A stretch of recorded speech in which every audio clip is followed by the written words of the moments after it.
السلام عليكم ورحمة الله وبركاته. إن الحمد لله نحمده ونستعينه ونستغفر ونعوذ بالله من شرور أنفسنا وسيئات أعمالنا. من يهده الله فلا مضل له ومن يضلله فلا هادي له، وأشهد أن لا إله إلا الله وحده لا شريك له، وأشهد أن محمدا عبده ورسوله. أما بعد، رب اشرح لي صدري ويسر لي أمري واحلل عقدة من لساني يفقهوا قولي رب زدني علما رب زدني علما। সম্মানিত আজকের ক্লাসে উপস্থিত সুপ্রিয় ভাই সকল, সম্মানিতা বোন, আজকে ইনশাআল্লাহ আল্লাহর বিশেষ রহমতে আমরা প্রায় উসুলুল হাদিসের 12তম ক্লাস আরম্ভ করতে চলেছি। আর আজকের ক্লাসের বিষয় হবে মুদ্রাজ এবং এর পাশাপাশি আল খাবারুল মাকলুব, মানে যেগুলো জয়ীফের আলামত, কারণ রাবির নির্ভরযোগ্য, একাধিক নির্ভরযোগ্য রাবির বিরোধিতা করা, আর তারই 6টি প্রকার রয়েছে। তার মধ্যে প্রথম হচ্ছে মুদ্রাজ। আমরা সকলে নবীর উপরে দুরূদ পাঠ করব, যার মাধ্যমে আমরা আল্লাহর প্রেরিত দ্বীনকে পেয়েছি। আল্লাহুম্মা সাল্লি আলাইহি আল্লাহুম্মা বারিক আলাইহি। তো আজকে মুদ্রাজ আপনাদের সকলের মনে থাকা উচিত যে কোন রাবি একাধিক নির্ভরযোগ্য রাবির বিরোধিতা করলে এই বিরোধিতা 6 প্রকার হয়। একটি মুদ্রাজ, খাবারে মাকলুব, মাজিদ ফি মুত্তাসিলিল আসানিদ, মুজতারিব, মুসাহহাফ, মুহাররাফ। তো মুদ্রাজ কাকে বলে? মুদ্রাজ এর আবিধানিক অর্থ হচ্ছে আল মুদ্রাজু লুগাতান বিফাতহির রা, মানে মুদ্রাজ, মুদরিজ নয়। মাখুযু মিন আদরাজতু আশ-শাইআ ফি শাই। এটা উৎপত্তি যেমন বলা হয় যে আমি কোনো জিনিসকে কোনো জিনিসে প্রবেশ করলাম, অনুপ্রবেশ করলাম, ঢুকিয়ে দিলাম। অর্থাৎ ইদা আদখালতুহু ফিহি ওয়া যাম্মানতাহু, ইদা আদখালতাহু ফিহি ওয়া যাম্মানতাহু ইয়াহু। যখন আপনি কোনো জিনিসকে কোনো জিনিসের মধ্যে প্রবেশ করাবেন, অন্তর্ভুক্ত করবেন, তো সেটাকে ইদরাজ বলে, মুদ্রাজ বলে, মুদ্রাজ বলা হয়। আর এটা 2 প্রকার। একটা জিনিসকে অন্য জিনিসের মধ্যে প্রবেশ করানো, ঢুকিয়ে দেওয়া, অন্তর্ভুক্ত করা, এটা হচ্ছে মুদ্রাজ এর আবিধানিক অর্থ। এটা 2 প্রকার। একটি হচ্ছে মুদ্রাজুল ইসনাদ, আর দ্বিতীয় হচ্ছে মুদ্রাজুল মাতন। দুটোরই আলোচনা আসবে।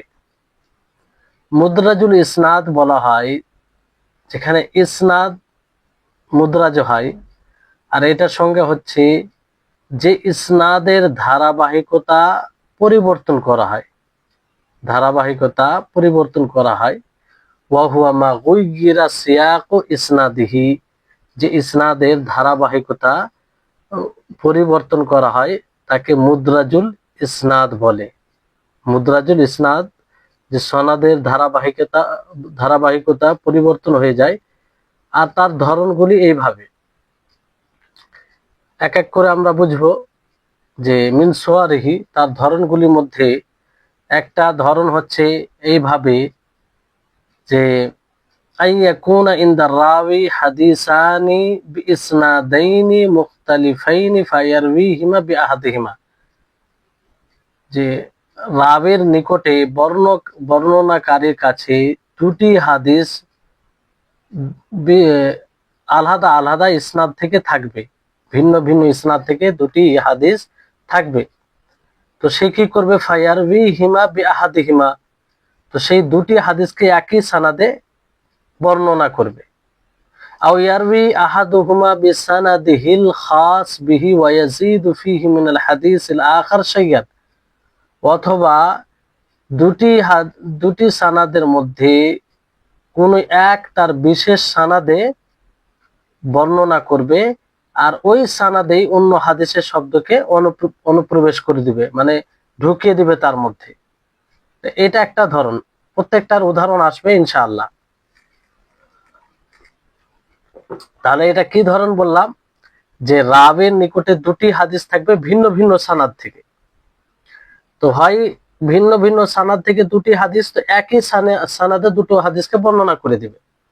তো একটা সানাদেই সেই সানাদের মূল হাদিসের সাথে সাথে আরেকটি হাদিসকে ঢুকিয়ে দিবে, অথবা তার বিশেষ কোনো সানাদে বর্ণনা করবে আর অন্য হাদিসকে তার মধ্যে ঢুকিয়ে দিবে, এরকমটা করবে। এটা একটা ধরন। ومنها يكون عنده متن الإسناد إلا طرفا منه فإنه عنده بإسناد آخر। এখানে বলা হচ্ছে যে যে তার নিকটে ইসনাদের মাতন থাকবে, কিন্তু একটা অংশ ছাড়া তার কাছে ইসনাদের মাতন থাকবে। ফাইন্না ইনদাহু বিইসনাদিন আখার, আর যে একটা অংশ সেটা অন্য ইসনাদ থেকে থাকবে, মানে একটা পুরো হাদিস একটা ইসনাদ থেকে থাকবে কিন্তু কিছু অংশ অন্য ইসনাদ থেকে থাকবে। তো সে কি করবে, ফায়ারবিহি তাম্মান বিল ইসনাদিল আউয়াল, তো সে পুরোপুরি একই সানাদে দুটোকে বর্ণনা করে দিবে। মানে একটা সানাদ থেকে পুরোটাই হাদিস রয়েছে, কিন্তু একটা অংশ, দুটো শব্দ তিনটে শব্দ, একটা অংশ অন্য সানাদ থেকে থাকবে, কিন্তু রিওয়ায়াত করার সময় একই সানাদে পুরোটা বর্ণনা করে দিবে। এটা একটা ধরন ইদরাজের, মুদরাজ। আরেকটি ধরন হচ্ছে যে আইয়াসমাআল খাবারু আন শাইখি ইল্লা তারাফাম মিনহু ফায়াসমাউহু আনহু বিওয়াসিতাতি সুম্মা ইয়ারবিহি তাম্মান মাহযুফুল ওয়াসতা।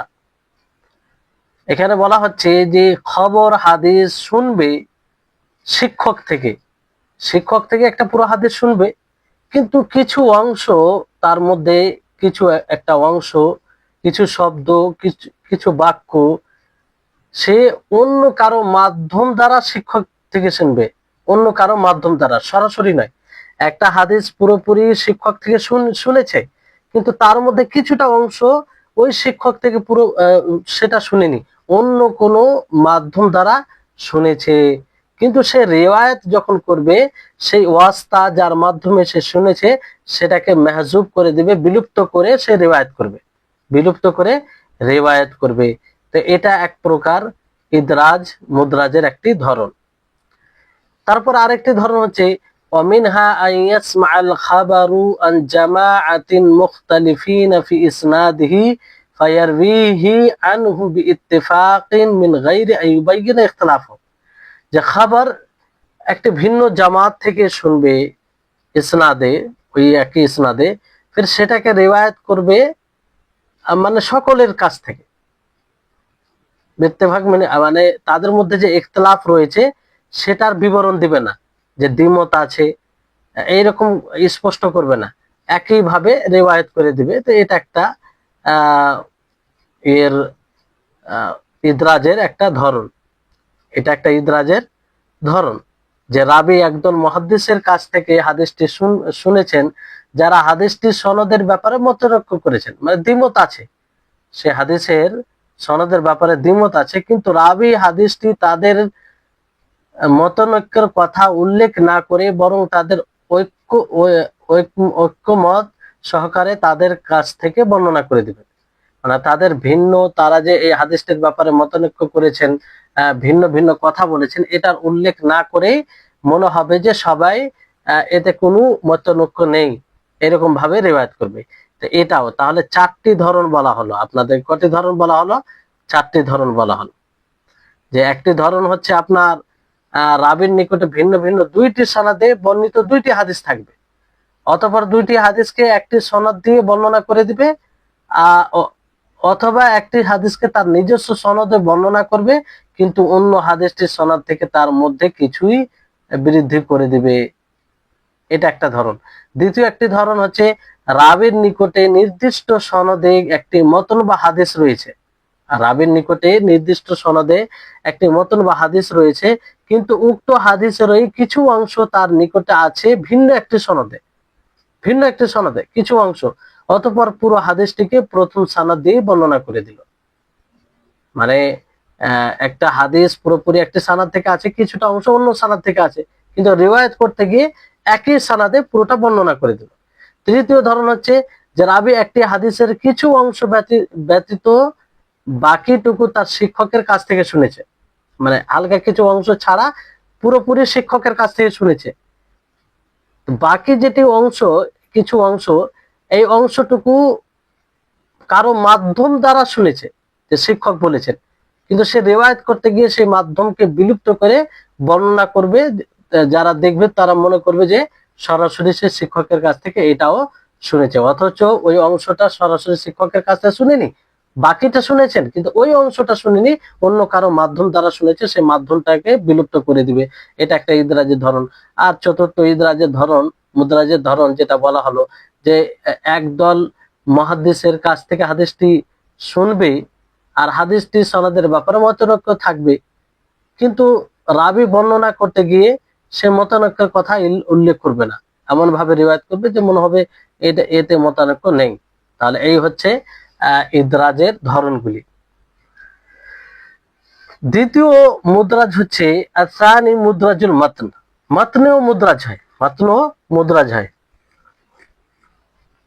মুদ্রাজ বলতে এই যে সংজ্ঞা অনুযায়ী এখানে মাতনে মুদ্রাজ কাকে বলে, এখানে ভালো করে দেখুন যে ওয়াহুয়া মা উদখিলা ফি মাতনিহি ওয়া যুম্মা ইলাইহি মা লাইসা মিনহু বিলা ফাসল, যে মাতনে এমন কিছু প্রবেশ করানো কিংবা এমন কিছু মিলিয়ে দেওয়া যেটা আসলে তার অংশ নয়, কোনো পার্থক্যকরণ ছাড়াই, কোনো বিভক্তির পার্থক্য না করেই অন্য কোনো জিনিস অনুপ্রবেশ করানো, মানে মিশিয়ে দেওয়া কিংবা মিলিয়ে দেওয়া যেটা আসলে তার অংশ নয়, তো এটাকে মুদ্রাজুল মাতন বলা হয়। ওয়া হুয়া মা উদখিলা ফি মাতনিহি ওয়া যুম্মা ইলাইহি মা লাইসা মিনহু বিলা ফাসল, যে মুদ্রাজুল মাতন বলা হয় যেই হাদিসের মাতনে এমন কোন জিনিস প্রবেশ করানো হয় অথবা এমন কোন জিনিস মিলানো হয় যেটা তার অংশ নয়, কোনো পার্থক্যকরণ ছাড়াই, কোনো আলাদা স্বতন্ত্র ভাবে নয়, একসাথে মিলিয়ে দেয়। ওয়াল গালিব উকুউল ইদরাজ আখিরাল খাবার, আর বেশিরভাগ যেটা এই ইদরাজ হয় মাতনে হাদিসের শেষে হয়, হাদিসের শেষে হয়। ওয়া উকুউহু ফি আউয়ালিহি আকতারু মিন ওয়াসাতি, আর হাদিসের প্রথমও হয়, আর প্রথমে মধ্যবর্তী হাদিসের মধ্য জায়গার তুলনায় প্রথমে বেশি হয়, মানে ইদরাজ হয়, যেটা আসলে রাসূলের কথা হয় না, এটা রাসূলের কথা থাকে না। এর উদাহরণ যেমন মা রাওয়াহুল খাতিব মিন তারিক আবি কুতনিন ওয়া শাবাব আন শু'বা আন মুহাম্মদ ইবনে জিয়াদ আন আবি হুরায়রা মারফুআন আসবিগুল উযুআ ওয়াইলুল লিল আকাবি মিনান নার। এখানে দেখুন যে খাতিব রিওয়ায়াত করেন আবু কুতন এর তরিক থেকে, আর শোবা থেকে, শোবা মোহাম্মদ বিন জিয়াদ থেকে, মোহাম্মদ বিন জিয়াদ আবু হুরায়রা থেকে, আর আবু হুরায়রা নবী সাল্লাল্লাহু আলাইহি সাল্লাম থেকে রিওয়ায়াত করেন।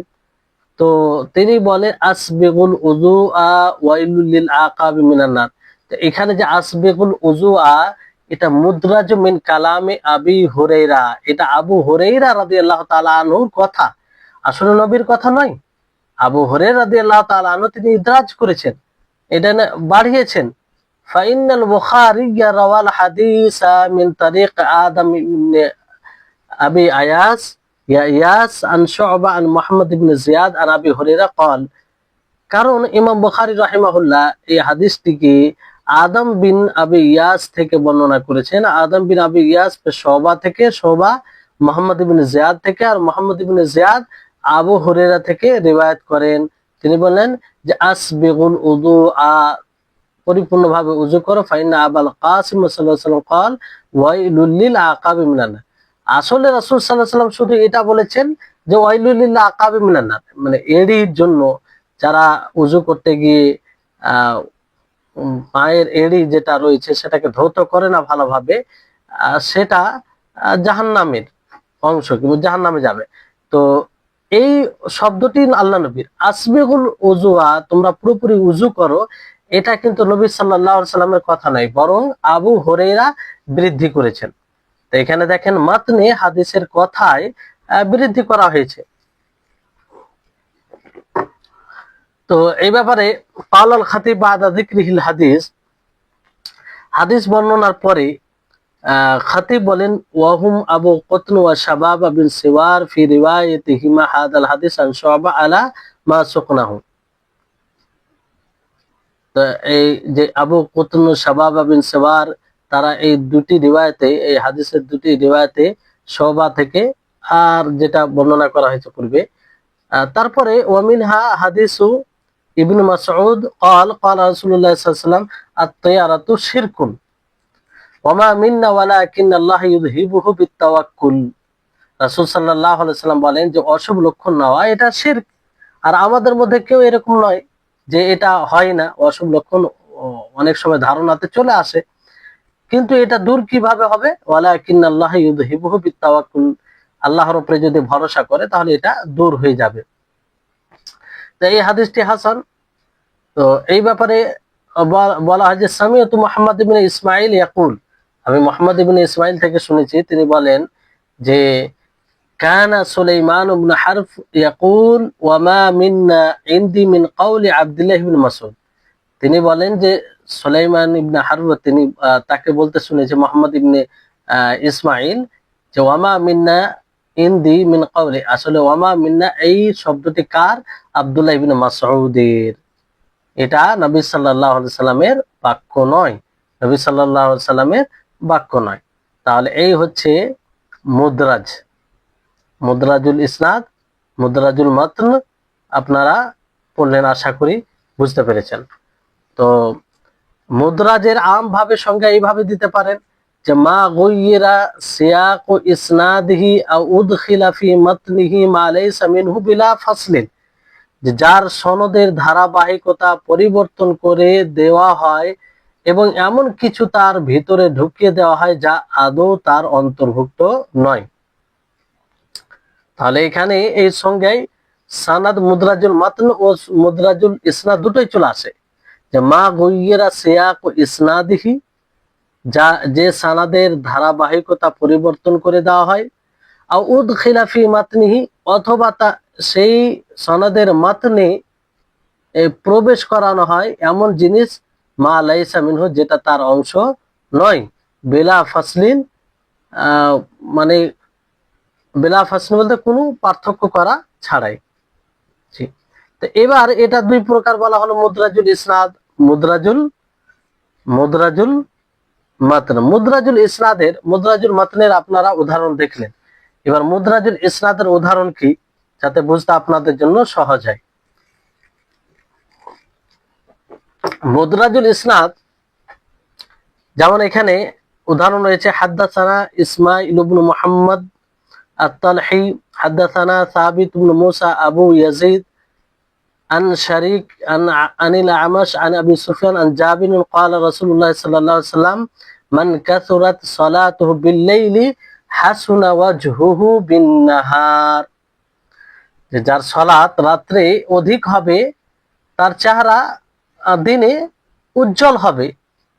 তো উক্ত হাদিসটি মুদরাজ। কিভাবে মুদরাজ? সানাদে মুদরাজ হয়েছে, এখানে সানাদে ইদরাজ ঘটেছে, কারণ এতে ইমাম ইবনু মাজাহার ওস্তাদের ওস্তাদ সাবিত ইবনু মুসা আবু ইয়াজিদের পক্ষ থেকে ইদরাজ হয়েছে। কার পক্ষ থেকে ইদরাজ হয়েছে? ইমাম ইবনু মাজহার এর ওস্তাদের ওস্তাদ সাবিত ইবনু মুসা আবু ইয়াজিদের পক্ষ থেকে ইদরাজ হয়েছে। এখানে একটি ঘটনা রয়েছে, তা হলো সাবিত ইবনু মুসা তার ওস্তাদ শরীক ইবনু আব্দুল্লাহ আল কাজির কাছে গেলেন। সাবিত ইবনু মুসা তার ওস্তাদ, তার শিক্ষক শরীক ইবনু আব্দুল্লাহ আল কাজির কাছে গেলেন। তখন তিনি তার ছাত্রদের হাদিস লেখাচ্ছেন, সে সময় ছাত্রদের হাদিস লেখাচ্ছিলেন। তিনি বললেন হাদ্দাসানা আল আমাশ আন আবি সুফিয়ান আন জাবির ক্বালা রাসূলুল্লাহ সাল্লাল্লাহু আলাইহি ওয়াসাল্লাম, যে এরপর তিনি ছাত্রদের লেখার সুযোগ দেওয়ার জন্য চুপ করলেন, মানে স্বাভাবিক বলার পরে একটু চুপ থাকলেন যাতে সকলে লিখে নেই। হঠাৎ সেই সময় ওনার দৃষ্টি সাবিতের দিকে পড়ে। কার দিকে পড়ে? সাবিতের দিকে। আর সাবিত ব্যক্তিগতভাবে খুবই পরহেজগার, আল্লাহ ভীরু এবং দুনিয়া বিমুখ ব্যক্তি ছিলেন, মানে ভালো এক কথায় শরীয়ত অনুযায়ী জীবন যাপন করতেন। তার তাকওয়া ও আল্লাহ ভীরুতার প্রশংসা স্বরূপ তিনি বলেন, মান কাসুরাত সালাতুহু বিল-লাইল হাসুনা ওয়াজহুহু বিন-নার, যে যার রাত্রে সালাত বেশি হবে তার দিনে চেহারা উজ্জ্বল হবে। হ্যাঁ, রাতে যে সালাত বেশি পড়ে দিনে তার চেহারা উজ্জ্বল হয়। তো সাবিত তখন মনে করলেন, তিনি শুনে কি মনে করলেন?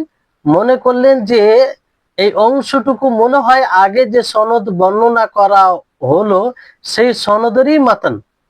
তিনি এটাকে হাদিস মনে করিলেন। আর আসলে এটা হাদিস ছিল না। তিনি হাদিস এই নিয়েতে বলেনি, বরং সাবিত সাবিত ওনাকে দেখে উনি ওনার প্রশংসাতে এই কথা বলেন। কারণ উনি পরেশগার ছিলেন, রাত্রে তাহাজ্জুদের সালাত খুব বেশি বেশি পড়তেন। ফলে ওনাকে দেখে এই কথাটা বললেন যে যে রাত্রে সালাত বেশি আদায় করবে তার দিনে তার চেহারা উজ্জ্বল হবে। তো এটাকে যারা ছিল ওখানে সে এটাকে হাদিস ভেবে নিল যে আল্লাহ নবী বলেছে, অথচ আল্লাহ নবী এটা বলেননি। আল্লাহ নবী বলেনি। তাই তিনি মানে পরবর্তীতে এভাবে বর্ণনা করতে লাগলেন যে হাদাসানা শারীক আনিল আমাশ আন আবি সুফিয়ান আন জাবির قال قال رسول الله صلى الله عليه وسلم من كثرت صلاته بالليل حسن وجهه بالنهار। যে অথচ শরীক তখনও অন্য একটি হাদিস বলার জন্য সনদটি বলেছিলেন। শরীক অন্য একটি হাদিস বলার জন্য এই সনদটা বলেছিলেন। হাদাসানা শারীক আনিল আমাশ আন আবি সুফিয়ান আন জাবির, এই যে সনদটি বলেছিলেন তিনি অন্য একটি হাদিস বলার জন্য। কিন্তু এই সময় সাবিতের উপরে দৃষ্টি পড়ে আর সে ভালো ছিল, তাকে দেখে তার প্রশংসা করতে গিয়ে এই কথাটি বলে ফেলেন যে মান কাসরাত সালাতু বিল-লাইল হাসুনা ওয়াজহুহু বিন-নার, যে রাত্রে অধিকভাবে সালাত আদায় করবে দিনে তার চেহারা উজ্জ্বল হবে।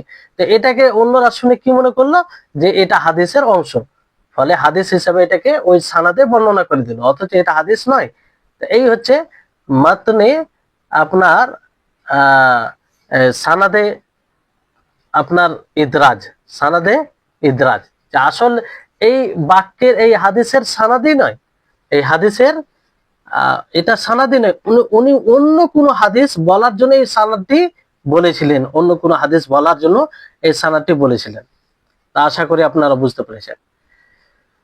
তারপরে মুদ্রাজুল মাতনের তো উদাহরণ, এর ব্যাখ্যা দেওয়া হলো আপনাদেরকে দুটি উদাহরণ, যে আসবিকুল উযু ওয়া ওয়াইলুল লিল আকাবি মিনান নার। আসবিকুল উযু এটা আবু হুরায়রা রাদিয়াল্লাহু তাআলা আনহু তিনি ইদরাজ করেছেন। আর আত-তিয়ারাতু শিরকুন, আত-তিয়ারাতু শিরকুন ওয়ামা মিন্না ইল্লা ওয়ালাকিন্নাল্লাহু ইউযহিবু বিত-তাওয়াক্কুল। তো এখানে ইদরাজ ঘটেছে ওয়ামা মিন্না ইল্লা ওয়ালাকিন্নাল্লাহু ইউযহিবু বিত-তাওয়াক্কুল। এটা পুরোপুরি অংশ আব্দুল্লাহ ইবনে মাসউদের কথা, এটা রাসূল সাল্লাল্লাহু আলাইহি সাল্লামের কথা নয়। কারণ আল্লাহ নবী বলেন যে শিরক অশুভ লক্ষণ নেওয়া এটা শিরক। তো তিনি নিজে থেকে যে ব্যাখ্যা করতে গিয়ে বলেন যে আমাদের মধ্যে মানে কেউ এটা থেকে নিরাপত্তা নয়, আমাদের মধ্যে সকলে এটা চলে আসে মনের মধ্যে, কিন্তু যদি আল্লাহর উপরে পরিপূর্ণ ভরসা করে তো এটা দূর হয়ে যাবে। এটা কি হবে? দূর হয়ে যাবে। এই হচ্ছে বিষয়।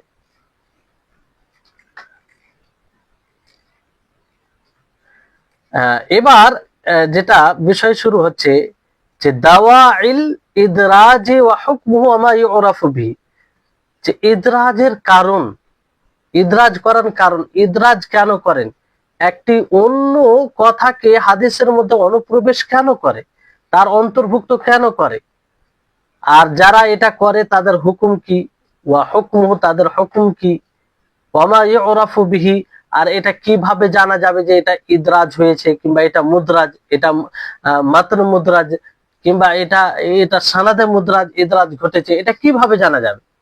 তো সর্বপ্রথম আমরা জানি যে দাওয়াইল ইদরাজ কাসীরা, ইদরাজের কারণ সমূহ অনেক, অসংখ্য, যে কারণে ইদরাজ করা হয়েছে। তার মধ্যে একটি হচ্ছে তাফসীরুল আলফাজিল গারিবা, বোধগম্য যেগুলো শব্দ আছে সেটার ব্যাখ্যা করতে গিয়ে। হাদিসে আল্লাহ নবী কিছু কোন কথা বলেছেন, সে কথাই সে হাদিসে কিছু শব্দ রয়েছে যেটা বুঝতে অসুবিধা হয়, ফলে ওটার ব্যাখ্যা করতে গিয়ে ব্যাখ্যা করেছেন। তো মানুষ কি মনে করেছেন যে এটা হাদিসেরই শব্দ, এটা কি হাদিসেরই শব্দ। দ্বিতীয় কারণ হচ্ছে যে ইস্তিমবাত হুকম মিন কালামিন নবী সাল্লাল্লাহু আলাইহি ওয়াসাল্লাম, নবী করিম মুহাম্মদ সাল্লাল্লাহু আলাইহি সাল্লামের কালাম থেকে কোনো বিধান ইস্তিমবাত করতে গিয়ে ও দলিল উপস্থাপন করতে গিয়ে এটা হয়ে থাকে, দলিল উপস্থাপন করতে গিয়ে এটা হতে গিয়ে হয়ে থাকে। যেমন আল্লাহ নবী এই কথা বলেছেন, তো এই থেকে এটা বোঝা যায়, কিংবা এটা করতে হবে, তো এটা অনেকে করেছেন, তো পরবর্তীতে কিংবা যে রিওয়ায়াত করেছে এমন ভাবে রিওয়ায়াত করেছে যে মনে হবে যে এটা হাদিসের অংশ, কিংবা সে যে ব্যাখ্যা করেছেন সে এমন ভাবে বলেছে যে মনে হবে হাদিসের অংশ। দ্বিতীয় কারণ। তৃতীয় কারণ হচ্ছে যে তিবিয়ানু হুকমিন শারঈয়িন, মানে শরঈ বিধানের সুস্পষ্ট করতে গিয়ে, যে শরীয়তের বিধান কি, তো এটা করতে গিয়ে অনেক সময় মুদ্রাজ হাদিসের অংশ ভেবে নেই, হাদিসের অংশ ভেবে নেই, ফলে এরকম ভাবে ইদরাজ। তাহলে এই তিনটি মুখ্য কারণ যেটা বলা হলো। এবার বিষয়টি হচ্ছে যে ইদরাজ করার হুকুম কি। তাহলে আপনারা যে তিনটি কারণ শুনলেন, জানলেন, এখান থেকে এটা স্পষ্ট হচ্ছে যে ইদরাজের যে কারণই হোক না কেন, কারণগুলো খুব সুন্দর। সেজন্য কি এটা ইদরাজ করা জায়েজ হবে? এটা কি জায়েজ বলা যাবে, বৈধ বলা যাবে? এর হুকুম কি? তো বলা হচ্ছে যে হুকমুল ইদরাজ লা ইয়াজুজুল ইদরাজ ইল্লা মা কানা মিনহু তাফসীর গারিবিন ফালা ইমনা। যে ইদরাজের হুকুম হচ্ছে যে ইদরাজ করা জায়েজ নয়, সাধারণত জায়েজ নয়। হ্যাঁ, যদি কোনো শব্দের, গরীব অপরিচিত শব্দের ব্যাখ্যায় কিছু বলা হয় তাহলে এটাতে বাধা নেই, এটাতে অসুবিধা নেই। যেমন জোহরি আর জোহরি ছাড়া আরো ইমামগুলোর মধ্যে অনেকে এরকমটা করেছেন, শব্দের ব্যাখ্যা করেছেন যেগুলো বুঝতে অসুবিধা। এবার আপনি ইদরাজ কিভাবে জানবেন, কি করে জানতে পারবেন আপনি ইদরাজ, জানার পদ্ধতি কি? তো একটা হচ্ছে যে আইয়ুসাররিহা বা'দুর রুওয়াত বিফাসলি তিলকাল ইবারাতিল মুদরাজা ওয়া ইউযিফুহা ইলা কাইলিহা। যে এটাই ভাবে জানবেন যে কিছু রাবীগণ, বর্ণনাকারীগণ কি করেন, স্পষ্ট করেন যেটা ইদরাজ করেছে, যেটা বাড়িয়েছে, বৃদ্ধি করেছে, তো সেটা স্পষ্ট করে বলেন, মানে সেটা কে বলেছে তার দিকে নিসবত করে, যেটা উনি বলেছেন কিংবা আমি বলেছি। তাহলে এটা থেকে স্পষ্টভাবে বোঝা যায় যে এখানে ইদরাজ ঘটেছে কিংবা ইদরাজ জানা যাবে এইভাবে। দ্বিতীয় পদ্ধতি হচ্ছে আইয়াস্তাহিলা ইদাফাতু যালিকা ইলান নবী সাল্লাল্লাহু আলাইহি সাল্লাম, যে এটার নিসবত করা নবী সাল্লাল্লাহু আলাইহি সাল্লামের দিকে অসম্ভব হবে। এটা নবী সাল্লাল্লাহু আলাইহি সাল্লামের দিকে নিসবত করা কি হবে, অসম্ভব মনে হবে। মানে এটা কোনো মতে এটা মানা যাবে না যে এটা রাসূলের কথা হতে পারে, এরকমটা বোঝা যাবে। তাই হচ্ছে বিষয় যে এখানে আপনাদেরকে বলা হলো যে ইদরাজ কেন করবে, একটা দুর্বোধ্য শব্দের ব্যাখ্যা করতে গিয়ে। দ্বিতীয় হচ্ছে যে নবী সাল্লাল্লাহু আলাইহি ওয়াসাল্লামের কথা থেকে কোনো মাসালা সাব্যস্ত করতে গিয়ে, কোনো মাসালা সাব্যস্ত করলো আর লোকেরা ভাবলো যে এটা হাদিসের অংশ। তৃতীয় হচ্ছে কোনো শারঈ বিধান বর্ণনা করতে গিয়ে, কোনো শারঈ বিধান বর্ণনা করতে গিয়ে। তো শুধু ইদরাজ কোন এতে জায়েজ আছে, যেটা শব্দের ব্যাখ্যা ভিত্তিতে করা হয় সেটা জায়েজ আছে, আর বাকি অন্যগুলো কোনো ইদরাজ কোনোভাবে জায়েজ নয়।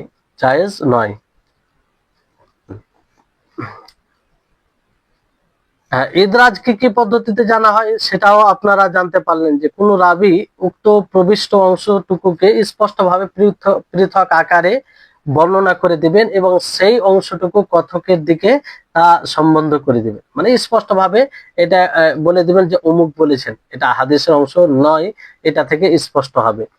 তারপরে দ্বিতীয় হচ্ছে যে উক্ত অংশটুকু নবী সাল্লাল্লাহু আলাইহি সাল্লামের দিকে সম্বন্ধ করা অসম্ভব হবে, মানে এমন ভাবে কিছু অতিরিক্ত থাকবে যেটা দেখে কিংবা পড়ে বোঝা যাবে যে এটা নবীর কালাম হতে পারে না, এটা নবীর কালাম হতে পারে না।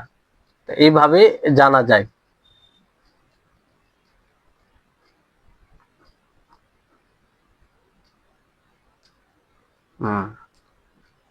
তো এখানে আপনাদের এই বইয়ের ব্যাখ্যায় আরো ইদরাজের চেনার উপায়ে কয়েকটা বিষয় বৃদ্ধি করা হয়েছে।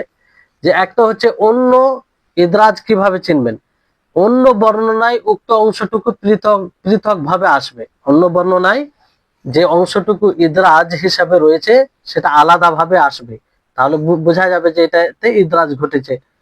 দ্বিতীয় হচ্ছে কোনো ইমামের পক্ষ থেকে উক্ত অংশটুকু মুদ্রাজ হওয়ার কথাটি জানিয়ে দেওয়া, মানে ইমামের পক্ষ থেকে উক্ত অংশটুকু মুদ্রাজ হওয়া কথাটি জানিয়ে দেওয়া, মানে এটা জানিয়ে দেওয়া হবে যারা ইদরাজ করেছে কিংবা অন্য কেউ। তৃতীয় হচ্ছে রাবির নিজেই স্বীকার করা, রাবি নিজেই বলবে যে আমি এটা নিজে থেকে বলেছি, এটা রাসূলের কথা নয়। চতুর্থ হচ্ছে যে উক্ত অংশটুকু রাসূলের দিকে সম্বন্ধ করাটা অসম্ভব হওয়া, যে এমন কিছু ইদরাজ করে দেওয়া যেটা রাসূলের দিকে নিসবত করা, রাসূলের কথা বলে মনে করা অসম্ভব হবে। অর্থাৎ বর্ণিত গুলোর ভাষাগত মান কিংবা বক্তব্যের বিষয়বস্তু এমন হবে যা নবী সাল্লাল্লাহু আলাইহি সাল্লামের দিকে সম্বন্ধ করার উপযুক্ত হবে না, উপযুক্ত হবে না। তাহলে এই ইদরাজের আহ 4টি বিষয়, চেনার বিষয়, যেভাবে আপনি ইদরাজ বুঝতে পারবেন। তাহলে মুদ্রাজ কাকে বলে, মুদ্রাজ কয় প্রকার, মুদ্রাজ কেন করে, মুদ্রাজের হুকুম কি, মুদ্রাজের হুকুম কি, আর প্রত্যেকটির উদাহরণ আপনারা আশা করি জানতে পারলেন। এবার আসুন আল খাবারুল মাকলুব, আল খাবারুল মাকলুব। তো আল খাবারুল মাকলুব পরিভাষায় বলা হয় যে হুয়া মান কালাবা বা'দু লাফজিহি আলা রাবিন ফাতাগায়্যারা মা'নাহু ওয়া ইউসাম্মাল মুনকালাব ওয়াল কলব ইয়াকাউ ফিস সানাদ কামা ইয়াকাউ ফিল মাতন। এখানে খাবারে মাকলুব বলা হয় যে খাবারে মাকলুব এর অপর নাম মুনকালাব বলতে পারেন। মুনকালাব খাবারে মাকলুব এমন হাদিসকে বলা হয় যার কিছু শব্দ কোন রাবীর নিকট উলট পালট হয়ে যায়, যার ফলে তার অর্থ পরিবর্তন হয়ে যায়। মানে খাবারে মুনকালাব বলা হয় যার কিছু শব্দ কোন রাবীর নিকট উলট পালট হয়ে যায়, যার ফলে তার অর্থ পরিবর্তন হয়ে যায়, এটাই হচ্ছে মাকলুব। মাকলুব মানে পরিবর্তন হয়ে যায়। এই পরিবর্তন যেভাবে মতনের মধ্যে হয় সেভাবে সনদের মধ্যেও হয়, মানে মতনে যেভাবে হয় সনদের মধ্যেও হয়, উভয় ক্ষেত্রেই এই পরিবর্তন কালব ঘটে, উভয় ক্ষেত্রেই কালব পরিবর্তন ঘটে। যেমন ফামিনাল আউয়াল أن يكون الحديث مشهورا براو فيجعل مكانه راو آخر من طبقته لغرض الإغراب ونحوه। যে হাদিস এক বর্ণনাকারী দ্বারা মশহুর হবে, তো ওই জায়গায় অন্য রাবিকে সেখানে রেখে দেবে, ওই একই স্তর থেকে অন্য রাবিকে রেখে দেবে। তো এরকম ভাবে এতে কালব ঘটে, মানে পরিবর্তন মানে একটা আলাদা ভাবে এটা স্পষ্ট করার জন্য যে হাদিসটি একজন বর্ণনা বলে প্রসিদ্ধ হবে, মানে পপুলার হবে, মানে লোক জানবে তাকে। অতঃপর চমক লাগানো বা এ ধরনের অন্য কোনো উদ্দেশ্যে উক্ত রাবির স্থানে তারই স্তরের আরেকজন রাবিকে বসিয়ে দেওয়া হবে। তো যে সকল রাবি এ কাজ করতেন তাদের মধ্যে মুহাম্মদ ইবনু আমর আল নাসিবি অন্যতম, মানে এই ব্যক্তি বেশি বেশি করে কালব করতেন, পরিবর্তন করতেন। ইমাম বুখারী তার ব্যাপারে বলেন তিনি মুনকারুল হাদিস। এই কারণে এর উদাহরণ কি, যেমন হাদিস রয়েছে ইদা লাকিতুমুল মুশরিকিনা ফিত তারিক ফালা ইদা লাকিতুমুল মুশরিকিনা ফি তারিকিন ফালা তাবদাউহুম বিসসালাম, যখন রাস্তায় মুশরিকিনদের সাথে সাক্ষাৎ করবে তো তোমরা সালাম দ্বারা শুরু করবে না, সালাম প্রথমে দিবে না, প্রথমে তারপরে তোমরা তাদেরকে সালাম দিবে না। তো এখানে কাল্লাবাহু হাম্মাদ ইবনে আমর, হাম্মাদ ইবনে আমর উনি পরিবর্তন করেছে।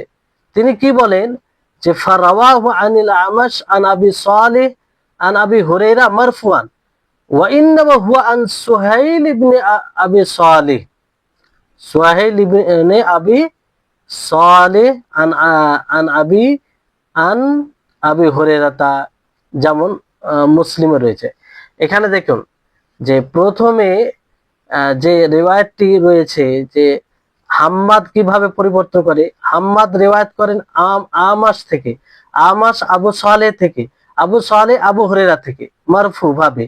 কিন্তু আসলে এই রিওয়ায়াতটি কিভাবে আছে যে সোহাইল মানে হাম্মাদ বিন আমর সোহাইল বিন আবি সালেহ থেকে বর্ণনা করেন। এখানে আমাশ অতিরিক্ত করেছে, মানে আমাশ সোহেলের জায়গায় কাকে এনেছে, সোহেল, সোহেল বিন আবি সালেহ, মানে ওই জায়গায় আমাশকে আনা হয়েছে।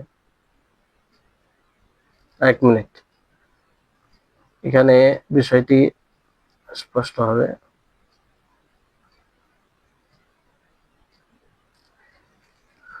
ভালো করে দেখেন, এখানে উক্ত হাদিসের মধ্যে মুহাম্মদ ইবনে আমর পরিবর্তন করেছেন, মুহাম্মদ ইবনে আমর পরিবর্তন করেছেন, অতঃপর হাদিসটি বর্ণনা করেছেন আমাশ থেকে, তিনি আবু সালেহ থেকে, তিনি আবু হুরায়রা থেকে মারফু সূত্রে। অথচ হাদিসটি সুহাইল ইবনে আবি সালেহ থেকে, তিনি তার পিতা থেকে, তিনি আবু হুরায়রা থেকে বর্ণিত, যেমনটি মুসলিমের মধ্যে এসেছে। তো এখানে আমাশ আসলে নেই, কিন্তু আমাশকে তিনি উল্লেখ করেছেন, ওই জায়গায় বসিয়ে দিয়েছেন, ফলে এটি কালব ঘটেছে, পরিবর্তন করেছে। সনদের মধ্যে পরিবর্তনের আরেকটি ধরন হলো যে রাবিদের নামে আগে পিছে করা, রাবিদের নামে আগে পিছে করা। যেমন আরবিতে নাম বলা হয় যে আগে কার নাম আসে, কাব বিন মুররা, কাব বিন মুররা, তো মুররার ছেলে কাব, তো আগে পিছে কেমন মুররা বিন কাব করে দিল, পরিবর্তন হয়ে গেল, পরিবর্তন হয়ে গেল। তো এইভাবে মতনের মধ্যে পরিবর্তন ঘটে, রাবির নাম আগে পিছে করে, যে কাব বিন মুররা আছে তো সেখানে মুররা বিন কাব আছে, তো মুররা বিন কাবকে কি বলা, কাব বিন মুররা বলা, কাব বিন মুররা বলা, পিতার নামকে আগে করে দেওয়া। তো এরকম ভাবে হয়, ঘটে। মতনের মধ্যে উদাহরণ, পরিবর্তন উদাহরণ, যেমন ইমাম মুসলিম কর্তৃক বর্ণিত ওই 7 শ্রেণী সম্পর্কিত মতনে কিভাবে কালব ঘটে তার উদাহরণ, যে 7 শ্রেণী সম্পর্কিত যে হাদিসটি রয়েছে, যাদেরকে আল্লাহ তাআলা তার আরশের ছায়া দান করবেন, যেদিন তার ছায়া ব্যতীত অন্য কোনো ছায়া থাকবে না। সেই হাদিসের মধ্যে রয়েছে কি, যে ওয়ারাজুলুন তাসাদদাকা বিসাদাকাতিন ফাআখফাহা হাত্তা লা তা'লামা ইয়ামিনুহু মা আনফাকাত শিমালুহু, যে এমন ব্যক্তি যে সাদকা করবে ছুপিত ভাবে, গোপনে, যে তার ডান হাত জানবে না যা তার বাম হাত খরচ করেছে। তো এখানে দেখার বিষয় আছে যে এখানে অথচ হাদিসটি কিভাবে আসে, আসলে হাত্তা লা তা'লামা শিমালুহু মা তুনফিকু ইয়ামিনু। আর হাদিসটি কিভাবে রিওয়ায়াত করেছে দেখেন, কালব কিভাবে পরিবর্তন কিভাবে ঘটেছে, যে আসলে হাত্তা লা তা'লামা শিমালুহু আছে, কিন্তু উপরে কি করেছে হাত্তা লা তা'লামা ইয়ামিনহু, যে তার ডান হাত জানতে পারবে না যা তার বাম হাত খরচ করবে। এটা মানে পরিবর্তন করে রিওয়ায়াত করেছে। আসলে রিওয়ায়াতটি কি, যে তার বাম হাত জানতে পারবে না যা তার ডান হাত খরচ করবে। তো এই হচ্ছে রিওয়ায়াত, এইভাবে কালব, এটা মতনে হাদিসের শব্দ বাক্য, তো এতে মতন ঘটেছে। পরিবর্তনের আরেকটি ধরন হলো যে একটি মতনের সনদ নিয়ে অন্য মতনের সাথে জুড়ে দেওয়া। একটি মতনের সনদ নিয়ে অন্য মতনের সাথে জুড়ে দেওয়া। অনুরূপভাবে একটি সনদের মতন নিয়ে অন্য সনদের সাথে জুড়ে দেওয়া, যেমনটি বাগদাদের লোকেরা হাদিসের জগতে আমিরুল মুমিনিন ইমাম বুখারী রাহিমাহুল্লাহকে পরীক্ষা করার জন্য করেছিল। উক্ত ঘটনাটি খতিব আল বাগদাদি তার তারিখে বাগদাদে এবং হাফিজ ইবনে হাজার আসকালানি রাহিমাহুল্লাহ তার ইবনু সালাহুর কিতাবে উপরে লিখিত নুকাত গ্রন্থে উল্লেখ করেছেন। দেখেন যে পরিবর্তনের আরেকটি ধরন হলো যে একটি মতনের সনদ নিয়ে অন্য মতনের সাথে জুড়ে দেওয়া। অনুরূপভাবে একটি সনদের মতন নিয়ে অন্য সনদের সাথে জুড়ে দেওয়া, যেমন ইমাম বুখারী রাহিমাহুল্লাহর সাথে করা হয়েছিল যে 100টি হাদিস তো মাতন এদিক ওদিক করে দিয়েছিলেন, যে এক সনদের মাতনকে অন্য সনদে জড়িয়ে দিয়েছে, অন্য এক মতনের সনদকে অন্য মতনের সাথে জড়িয়ে দিয়েছে। এইভাবে ইমাম বুখারী রাহিমাহুল্লাহকে পরীক্ষা করার জন্য জিজ্ঞাসা করা হয়েছিল। তো তিনি প্রথমে কি বলেছিলেন? লা আলাম, আমি জানি না, এগুলো জানি না, কারণ সানাদ ভিন্ন করে এই সানাদ পরিবর্তন করে বলা হয়েছিল।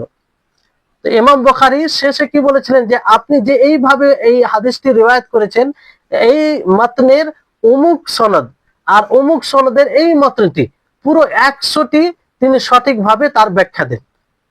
তো এটা ইমাম বুখারী রাহিমাহুল্লাহ তার যে ইলম এবং সানাদ সম্পর্কে জ্ঞান আর তিনি কতটা হাদিস মুখস্থ রেখেছিলেন তা এটা থেকে অনুভব করা যায়। তো আশা করি আপনারা আল খাবারুল মাকলুব বুঝতে পারলেন। তা আবার দেখেন ভালো করে যে এর সঙ্গে এইভাবে আপনারা দিতে পারেন, যে দুটোকে একসাথে কিভাবে সঙ্গে দিবেন। ইবদালু লাফজিন বিআখার ফি সানাদিল হাদিস আও মাতনিহি বিতাকদিমিন আও তাখিরিন ওয়া নাহবিহি, যে হাদিসের সনদ কিংবা মতনের শব্দকে আগে পিছে করে কিংবা অন্য কোনো ভাবে ভিন্ন শব্দ দিয়ে পরিবর্তন করে দেওয়া। হাদিসের সনদ অথবা মতনকে আগে পিছে করে দেওয়া, আগে পিছে করে দেওয়া কিংবা অন্য কোনো ভাবে ভিন্ন শব্দ করে পরিবর্তন করে দেওয়া, এটাকে কালব বলা হয়। মানে এইরকম হাদিসকে মাকলুব বলা হয়, আল খাবারুল মাকলুব। তো খাবারে মাকলুব দুই মানে সানাদেও যেমন হয়, তার উদাহরণ আপনারা পড়লেন। সানাদে যেমন মুররা বিন কাব আছে, কাব বিন মুররা আছে, তো কাব বিন মুররাকে কেউ মুররা বিন কাব করে দিল। কাব বিন মুররা মানে কি? মুররার ছেলে কাব। তো এটাকে যদি কেউ এরকম করে দেয় যে কাব বিন মুররা, মানে কাব বিন মুররাকে মুররা বিন কাব করে দেয়, তার পরিবর্তন হয়ে গেল। এটা একটা ধরন। রাবির নাম ও পিতা মাতার নামকে উলট পালট করে দিয়ে তারপর সনদের মধ্যে একই স্তরে এক রাবির স্থানে অন্য রাবির নাম বসিয়ে দেওয়া, অন্য রাবির নাম বসিয়ে দেওয়া। তার উদাহরণ হয়েছে এখানে, আরেকটি উদাহরণ দেওয়া হয়েছে, তাহলে আরো আপনাদের জন্য স্পষ্ট হবে। যেমন একটি হাদিস হয়তো সালিম থেকে বর্ণিত, কে বর্ণনা করেছেন? সালিম, কিন্তু তার জায়গায় নাফে এর নাম বসিয়ে দেওয়া, মানে সালিমের জায়গায় নাফে বসিয়ে দেওয়া একই স্তরে। এর উদাহরণ যে সহিহ মুসলিমে রয়েছে, হাদাসানা মুহাম্মদ ইবনে আমর আল হাররানি قال حدثنا أبي قال أخبرنا حماد بن عمرو النصيبي عن الأعمش عن أبي صالح عن أبي هريرة قال قال رسول الله صلى الله عليه وسلم إذا لقيتم المشركين في الطريق فلا تبدأوهم بالسلام واضطروهم إلى ওয়াজতারুহুম। তো এখানে ওই হাদিসে পূর্বে যেটা বলা হলো, তো এখানে দেখেন আরো বুঝতে সুবিধা হবে আপনাদের, যে এখানে হাদিসটি বর্ণনা করতে গিয়ে মুহাম্মদ ইবনে আমর কি বলেছেন? আনিল আমাশ আন আবি সালেহ আন আবি হুরায়রা, মানে আমাশ থেকে বর্ণনা করছেন, আমাশ ফের আবু সালেহ থেকে, আবু সালেহ ফের আবু হুরায়রা থেকে বর্ণনা করছেন। অথচ হাদিসটি মুসলিমে এইভাবে এসেছে, কিভাবে? আন সুহাইল আন আবিহি আন আবি হুরায়রা, যে তিনি সোহেল থেকে, আমাশের নাম নেই, আমাশকে ওই জায়গায় বসানো হয়েছে, আমাশের নাম নেই। তো আন সোহেল, সোহেল থেকে বর্ণনা করছেন, সোহেল ফের তার পিতা হতে বর্ণনা করছেন, তার পিতা হতে ফের মানে তার পিতা আবু হুরায়রা থেকে বর্ণনা করছেন। তো এইভাবে আসল সানাদটি রয়েছে। তো পরিবর্তন কিভাবে ঘটালছে দেখেন, আমাশ আসলে নেই। মুসনাদ আহমদে এভাবে এসেছে যে আন সোহেল ইবনে আবি সালেহ আন আবি হুরায়রা, দেখেন এইভাবে এসেছে। তাহলে এখানে দেখা যাচ্ছে যে সোহেল ইবনে আবি সালেহ এর স্থলে আমাশ এর নাম উল্লেখ করেছেন। কার নাম? সোহেল ইবনে আবি সালেহ এর জায়গায় আমাশের নাম উল্লেখ করা হয়েছে। জি, আন আবিহি শব্দটিকে বিলুপ্ত করে দিয়েছেন, আর আন আবিহি শব্দটিকে বিলুপ্ত করে দিয়েছেন। যেমন এখানে আন সোহেল আন আবিহি আছে, উপরে দেখেন আনিল আমাশ আন আবি সালেহ আন আবি হুরায়রা, আন আবিহি এটাকেও বিলুপ্ত করে দিয়েছেন, এটাকেও বিলুপ্ত করে দিয়েছেন। তো এইভাবে সনদে কালব আর আপনার মতনে কালব, তার উদাহরণ সেটাও আপনাদেরকে বোঝানো হলো যে হাত্তা লা তা'লামা শিমালুহু মা তুনফিকু ইয়ামিনু। আসলে রিওয়ায়াতটি কি আছে? হাত্তা লা তা'লামা ইয়ামিনুহু মা তুনফিকু শিমালুহু, পরিবর্তন করে এটা করেছে। যেটা পরিবর্তিত রিওয়ায়াত, তার অর্থ হবে যে এমনকি তোমার মানে তার বাম হাত জানবে না যা তার ডান হাত খরচ করবে।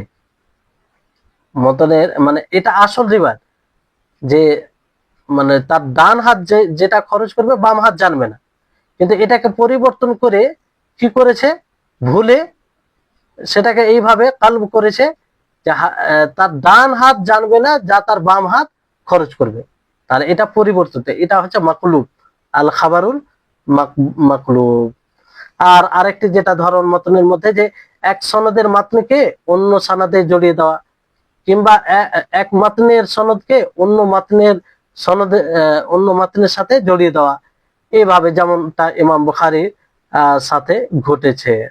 তাহলে এই হচ্ছে আল খাবারুল মাকলুব, আল খাবারুল মাকলুব। তারপরে যেটি বিষয় আসছে যে আল মাজিদ ফি মুত্তাসিলিল আসানিদ, আল মাজিদ ফি মুত্তাসিলিল আসানিদ, যে মুত্তাসিল সনদের মধ্যে বর্ধিত অংশ। মুত্তাসিল সনদে মানে একটা অবিচ্ছিন্ন সনদ রয়েছে, তার মধ্যে কিছু অতিরিক্ত করা, অতিরঞ্জন করা। এটা আসলে কি বিষয় জানতে হবে, যে আল মাজিদ ফি মুত্তাসিলিল আসানিদ নাম থেকে বুঝতে হবে যে অবিচ্ছিন্ন সানাদে বৃদ্ধি করা, বৃদ্ধি করা। ওয়া মা কানাতিল মুখালাফাতু ফি, যেখানে মুখালাফা হবে মানে অন্যের বিরুদ্ধে বিরোধিতা হবে, বিজিয়াদাতে রাবিন ফি সানাদিন যাহিরাহুল ইত্তিসাল, যে সানাদে এমন রাবির বৃদ্ধি করে যার প্রকাশ্য মানে বাহ্যিকটা ইত্তেসাল হবে, মনে হবে ইত্তেসাল। তো এটার হুকুম কি? এখানে হুকুম হচ্ছে যে এটার হুকুম সম্পর্কে, এই ধরনের সনদের হুকুম যে বৃদ্ধি থেকে মুক্ত সনদটি গ্রহণ করা। না, আসলে হচ্ছে যে বৃদ্ধি থেকে মুক্ত সনদ, মানে যেখানে বৃদ্ধি করা হয় না সেটাকে গ্রহণ করতে হবে। যদি যিনি তাতে বৃদ্ধি করেছেন তার চেয়ে যিনি বৃদ্ধি করেনি তিনি বেশি নির্ভরযোগ্য হন। এটা এখানে একটা শর্ত আছে যে যে বৃদ্ধি করেনি সে তাকে বেশি নির্ভরযোগ্য হতে হবে যে বৃদ্ধি করেছেন তার তুলনায়। আর দ্বিতীয় হচ্ছে যে বৃদ্ধির স্থানে শ্রবণের শব্দ স্পষ্টভাবে উল্লেখ করেন, অন্যথায় উক্ত বৃদ্ধিটাই প্রাধান্য পাবে। যদি এই দুটি শর্তের মধ্যে বিলুপ্ত হয়, যে এক যদি যে বৃদ্ধি করেনি সে গ্রহণযোগ্য বেশি না হয়, অথবা সেখানে শ্রবণ শব্দ স্পষ্টভাবে উল্লেখ না থাকে, তাহলে বৃদ্ধি যেটা করা হয়েছে সেটাই প্রাধান্য পাবে। আর যদি এই দুটি শর্ত থাকে তাহলে যেটাতে বৃদ্ধি নেই সেটা গ্রহণযোগ্যতা পাবে। যেমন এর উদাহরণ থেকে বুঝতে পারবেন যে ইমাম মুসলিম, ইমাম তিরমিজি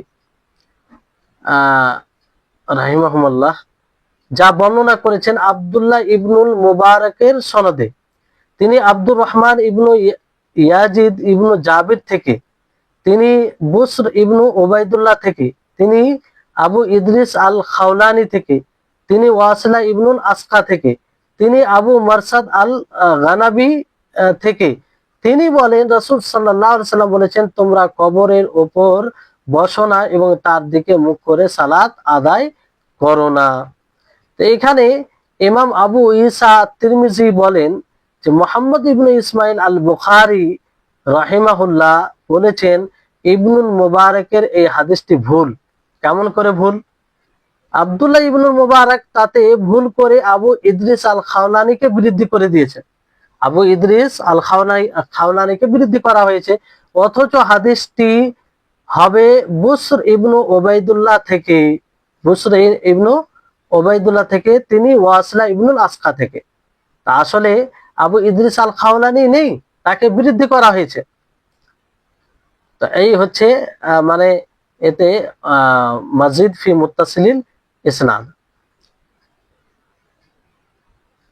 এখানে গ্রহণযোগ্য হওয়ার ব্যাপারে এটা আবার এখানে দেখেন আবিধানিক অর্থ এর মাজিদ ফি, বর্ধিত যাকে বৃদ্ধি করা হয়েছে তাকে এটা বলা হয়। পরিভাষায় জিয়াদাতু রাবিন ফি আসনাই সানাদিন যাহিরুহু আল ইত্তিসাল, যে বাহ্যিত মুত্তাসিল মনে হয় এমন সনদের মধ্যে কোন রাবিকে বৃদ্ধি করে দেওয়া, মানে বাহ্যিক ভাবে যে সানাদকে মুত্তাসিল মনে হবে তাতে কোন রাবিকে বৃদ্ধি করে দেওয়া, এটাই হচ্ছে আল মাজিদ ফি মুত্তাসিলিল ইসনাদ ইয়া আসানিদ।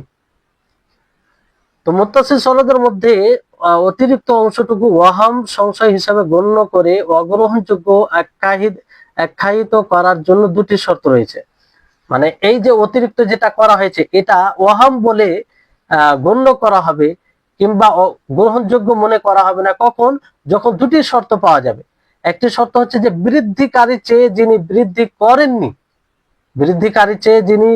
করেননি, তিনি যদি বেশি নির্ভরযোগ্য হন তাহলে।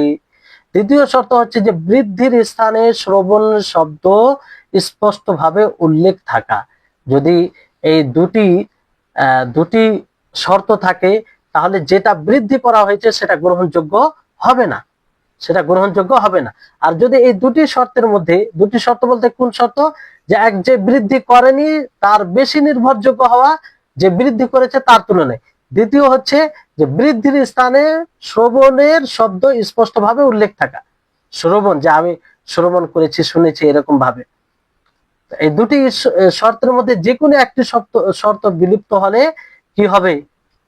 যেটাতে বৃদ্ধি করা হয়েছে সেটাই গ্রহণ করা হবে, যেটা বৃদ্ধি করা হয়েছে সেটা গ্রহণ করা হবে, আর যেটা বৃদ্ধি করা হয়নি সেটা গ্রহণ করা হবে না, বরং তাকে মুনকাতে বলে গণ্য করা হবে। আর এটাকে মুরসালুল খাফি বলে। এটাকে কি বলে? মুরসালুল খাফি।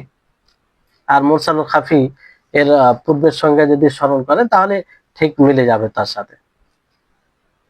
তো উদাহরণ যেমন এখানে পূর্ব দেওয়া হয়েছে যে আখবারানা ঈসা হাদাসানা আব্দুর রহমান ইয়ানি ইবনে আবি সাইদ ابن يزيد بن جابر عن بصر بن عبيد الله قال سمعت واصل بن أسقى يقول سمعت أبا مرصد الغنبي يقول قال رسول الله صلى الله عليه وسلم। এটা হচ্ছে মূল সানাদ, সহিহ সানাদ। এটা সহিহ সানাদ। এখানে ভালো করে দেখেন যে ঈসা তিনি রিওয়ায়াত করছেন কি আব্দুর রহমান থেকে। আব্দুর রহমান ইবনে ইয়াজিদ তিনি বসর বিন ওবাইদুল্লাহ থেকে বর্ণনা করছেন। বসর বিন ওবাইদুল্লাহ তিনি বলেন ওয়াসিলা বিন আসকাকে আমি বলতে শুনেছি। আর আসকালা বিন ওয়াসিলা তিনি আবু মারসাদ আল গানামিকে শুনেছেন। এইভাবে এটা বিশুদ্ধ সানাদ, কিন্তু নিচে যেটা সানাদ দেওয়া আছে তাতে অতিরিক্ত আছে, বাড়িয়ে দেওয়া হয়েছে। সেটা কি? এখানে দেখেন যে হাদ্দাসানা আব্দুল্লাহ ইবনে মুবারক আন আব্দুর রহমান ইবনে ইয়াজিদ ইবনে জাবির, ঠিক আছে। আন বুসর ইবনে ওবাইদুল্লাহ, এই পর্যন্ত ঠিক আছে। তারপরে আন আবি ইদ্রিস আল খাওলানি, উপরে দেখেন আন আবি ইদ্রিস আল খাওলানি নেই, নেই। তো এটাকে বাড়িয়ে দেওয়া হয়েছে আন ওয়াসিলা বিন আসকা আন আবি মারসাদ আল গানামি, বাকি সব ঠিক আছে। এটাকে বৃদ্ধি করে দেওয়া হয়েছে। আর আপনারা আল মাজিদ ফি মুত্তাসিল ইসনাদ এটা শুনলেন যে বৃদ্ধি করে দেওয়া। তো এই বৃদ্ধিটা কার পক্ষ থেকে বলা হয়েছে? আব্দুল্লাহ ইবনে মুবারক থেকে। তো কোন বর্ণনায় আব্দুর রহমান ইবনে ইয়াজিদ ইবনে জাবির এরপর আগে সুফিয়ানের নাম উল্লেখ রয়েছে। আব্দুল্লাহ ইবনে মুবারকের পরে কোন রাবি ভুল ক্রমে এখানে সুফিয়ানের নাম যুক্ত করে দিয়েছে। আরো দেখতে পাচ্ছি আব্দুল্লাহ ইবনে মুবারক আবু ইদ্রিস আল খাওলানিকে বৃদ্ধি করেছেন, কিন্তু অন্যান্য নির্ভরযোগ্য রাবিগণ তার নাম উল্লেখ করেননি, বরং দ্বিতীয় সহিহ সনদে স্পষ্ট দেখা যাচ্ছে যে বুসর ইবনু ওবাইদুল্লাহ সরাসরি ওয়াসিলা ইবনুল আসকা থেকে শ্রবের কথা উল্লেখ করেছেন। আর মূলনীতি অনুযায়ী যারা বৃদ্ধি করেনি তারা যদি বেশি শক্তিশালী হয় এবং বৃদ্ধির স্থানে শ্রবণের কথা স্পষ্ট ভাবে উল্লেখ থাকে, তাহলে বৃদ্ধি থেকে মুক্ত রিওয়ায়াতটাই প্রাধান্য পাবে। এখানে দেখেন যে প্রথমে যেখানে বৃদ্ধি সামেতু স্পষ্ট আছে যে শ্রমেন, যে আমি শুনেছি, এটা একটা শর্ত পাওয়া গেল। দ্বিতীয় শর্ত কি, যে যারা বৃদ্ধি করেনি প্রথম যে সানাদে লক্ষ্য করেন যে সকলেই বেশি নির্ভরযোগ্য নিচের রাবির তুলনায়, যেখানে বৃদ্ধি আছে তাদের তুলনায়। ফলে এখানে বৃদ্ধির অংশটুকু গ্রহণ করা যাবে না, বরং যে রিওয়ায়াতে বৃদ্ধি নেই সেটাই সহিহ বলে বিবেচনা করা হবে। জি, তাহলে এই হচ্ছে, তাহলে আজকে আপনারা আল খাবারুল মুদরাজ, আল খাবারুল মাকলুব আর আল মাজিদ ফি মুত্তাসিলিল আসানিদ পড়লেন। আশা করি আপনারা বুঝতে পেরেছেন। অবশ্যই এগুলো একটু বুঝতে একটু মনোযোগী হতে হবে, তা না হলে বুঝতে অসুবিধা হবে। যাই হোক, আজকে এখান থেকে ইতি করছি। যদি কোনো বিষয় বুঝতে অসুবিধা হয় অবশ্যই প্রশ্ন করবেন। আল্লাহ তাবারক ওয়া তাআলা যেন আমাদের সকলের জন্য এগুলো বিষয়কে সহজ করেন আর আমাদের সকলের ইলমে বারাকা দান করেন। ওয়া আখিরু দাওয়ানা আলহামদুলিল্লাহি রাব্বিল আলামিন। আসসালামু আলাইকুম ওয়া রাহমাতুল্লাহি ওয়া বারাকাতুহু।